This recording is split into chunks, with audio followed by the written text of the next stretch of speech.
ৰাইজ বাৰীলৈ আহিছিলোঁ, বাৰীৰ পৰা পালেং শাক তুলি লৈছোঁ। মায়ে ভিতৰত মাছ ফ্ৰাই কৰি আছে। আজি পালেং শাক আৰু মাছৰ জোল বনাম। ফাগুনৰ বতৰে বন জুই জ্বলালে, দুখ নাই মোৰে উগাত। মোৰে তো চকুলে চোৱা ঘনে ঘনে পাইছা জানো মোৰ মন।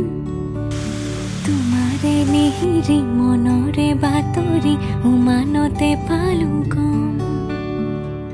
সঁচাই ভাল পোৱাতো মোক সন্দেহৰ থলকতে, মধুৰ কথাত সজাতে নাই প্ৰতিশ্ৰুতি দুচকুতে।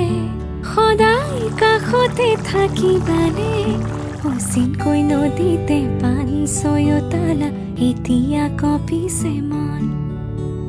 কি যাদু কৰিলা মোকে মনে মনে বন জুই জ্বলালা।